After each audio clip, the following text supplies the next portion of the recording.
morning. I first met Staff Sergeant Bell in the spring of 2010 when I was a platoon commander in Sierra Battery 511. He was at ATS at the time, but would consistently come to our battery office to see his former unit. I never sat down with him or shared a conversation that extended beyond an introduction, but there was something about his personality that lit up the office when he entered. His presence caused an immediate positive change in my Marine's mood, which led to some stories of old Sierra and was usually followed by uncontrollable laughter. When I reported in the Gulf Battery last May, Staff Sergeant Bell was also new to the unit, and as he put it, we were just a couple of rocket guys trying to work the big guns. 2 weeks later, we participated in June Battalion Fire X, where I was the position commander and Staff Sergeant Bell was dual hatting as the gun's platoon sergeant and local security chief. His work was unrelenting, and I felt as though each time I approached him with questions or training recommendations, I was going to drive him over the edge. But instead, he would smile or laugh, make a few recommendations of his own, add another task that was already full load, and then execute our plan well beyond my initial intent. One of the last times I spoke to Staff Sergeant Bell was on Thanksgiving. It was in my office at Fobbs Brigade. He had just returned from a convoy from Patrol Base New York to pick up the Thanksgiving meal for his Marines from our kitchen. He walked in, smiling the whole time, even though it was quite evident that he was tired, dirty, and had not showered. He asked me how everything was going and gave me a quick brief of how operations were going in the southern area of operations. After a very concise conversation, he was about to leave when he asked me about my work on the combat action ribbons. And I informed him that his was already submitted and awaiting the battalion commander's endorsement. He nonchalantly shrugged it off and said to me, "Sir, I'm not concerned with that. Are my Marines awards being approved?" I told him that they were and that his Marines combat actions had been submitted to date, which caused an excited, even larger smile than normal, followed by an outburst in the COC about how hard his Marines were.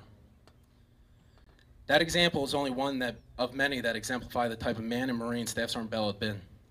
Good news solely pertaining to himself was only considered long enough for him to store it in the back of his mind so he would remember to update his uniforms or awards.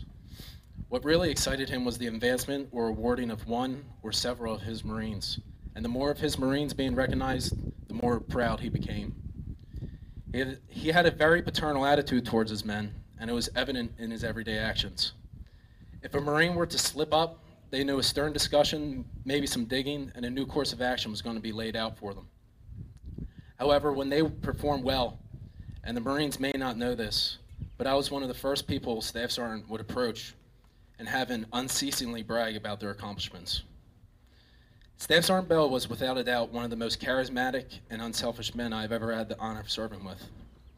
His dedication to the well-being of his Marines was only outweighed by his pride of being their platoon sergeant. We should not be surprised that Staff Sergeant Bell's outstanding example does and will continue to impact us for the rest of our lives.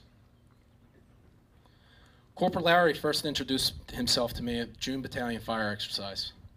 As the new battery executive officer with no prior cannon experience, I would have been lost performing my ammunition inventory without Corporal Lowry's expert and extremely patient guidance and advice.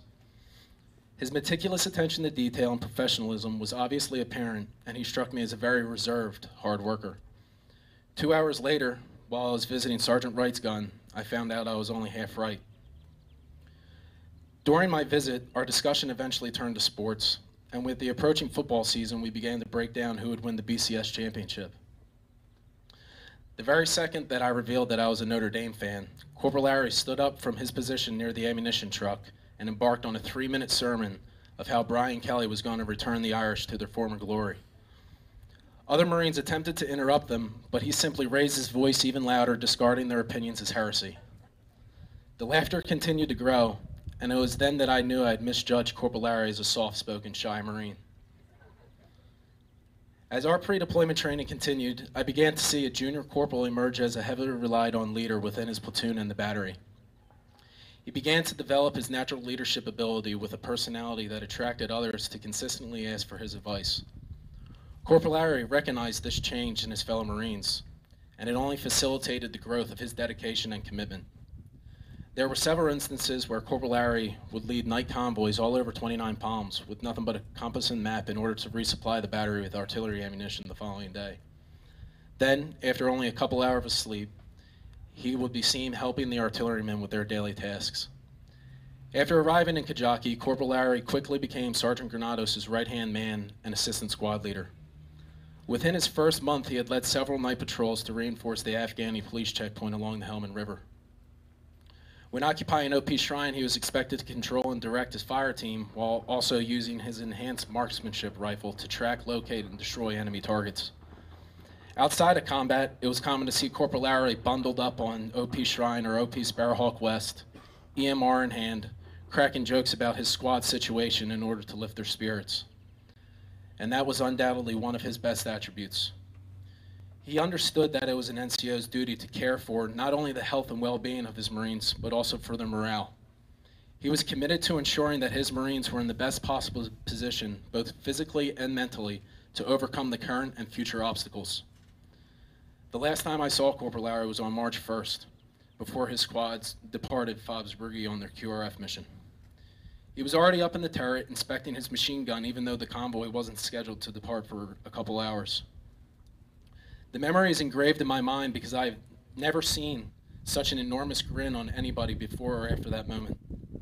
As he was working, he was simultaneously having a very lively conversation with another Marine whose name I can't recall. They seemed to be having a great time ragging on each other, even though their mission was quickly approaching. Now, it's impossible to know what was really on his mind, but this was undeniably one of those moments where he knew there was some anxiety within his fellow Marines, and he was successfully calming their nerves so that they would focus on their mission. In summation, I'm convinced the overarching theme that these Marines displayed throughout their lives and their Marine Corps careers is commitment.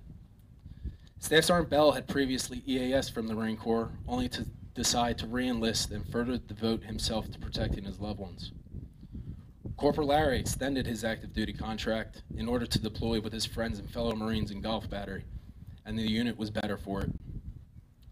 There is no doubt that these two great Marines had a strong love and devotion for our country and our Corps, but I believe that their greatest devotion and commitment was to their brothers.